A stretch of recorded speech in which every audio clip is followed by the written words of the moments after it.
Bishnoi పేరెత్తితే Pak army ఉగ్రమోకలు వాటిని పెంచి పోషిస్తున్న వాళ్ళకి ఉచ్చబడుతుందట బిష్నోయ్ పేరు వినగానే. ఎందుకంటే వరుస పెట్టి లేపుకెళ్ళిపోతున్నాడు. మనం ఒకటి చెప్పాం ఎలా లేపారు అని. దగ్గరికి వెళ్ళి 2 వీలర్ మీద వెళ్ళి ఒక గ్యాంగ్ లీడర్ని లేపేశారు. ఇప్పుడు మరో షాట్, ఇదిగో చూడండి ఈ షాట్ వెళ్ళి ఎక్కడ తగిలింది? బిష్నోయ్ కట్టిన షాకింగ్ నిజాలు ఇవన్నీ కూడా. మసూద్ ఒక పక్కనే చేసుకొచ్చేస్తున్నాడు, బిష్నోయ్ ఒక పక్క నుంచి చేసుకొచ్చేస్తున్నారు. అసలు ఇండియన్ ఆర్మీకి ఇంకా పాకిస్తాన్లో ముష్కర్లు వేటాడే పని తప్పింది.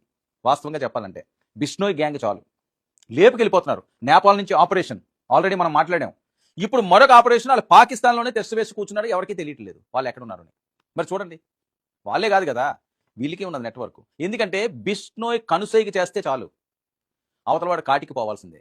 అలాంటి గ్యాంగ్ ఉంది, మొత్తం లేపేస్తున్నారు. ఆల్రెడీ మునీర్ తలనరికి తీసుకొస్తానని చెప్పి సవాల్ చేశాడు బిష్నోయ్. ఆయన ఎక్కడ ఉన్నాడో తెలియదు, ఆయన ఒక టెన్షన్లో ఉన్నాడు. ఇప్పుడు ఏం చేస్తున్నారు? పాకిస్తాన్లో బిష్నోయ్ దెబ్బ, అమీర్ హబ్జాపై కాల్పులు. చూడండి, ఈయన సామాన్యమైన వ్యక్తి ఏం కాదు.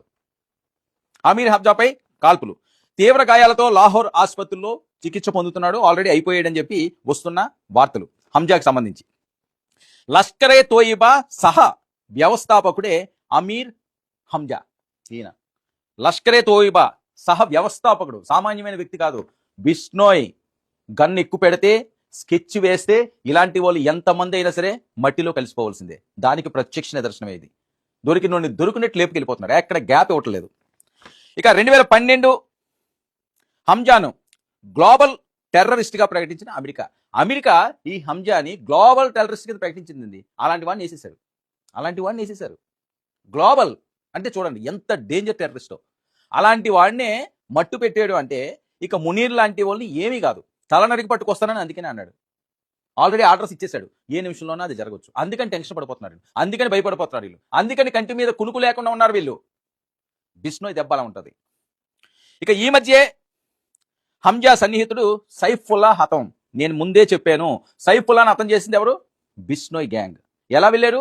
ఇంటిలో నుంచి అతను బయటికి రాగానే 2 వీలర్ మీద వెళ్ళి దగ్గర నుంచి బుల్లెట్లు తినిపించి వచ్చేశారు.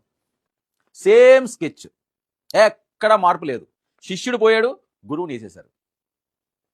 ఆర్మీకి పని లేదు, మిసైల్తో పని లేదు, ఓన్లీ బిష్నోయ్ బ్రెయిన్ మాత్రమే ఇక్కడ పనిచేస్తున్నది.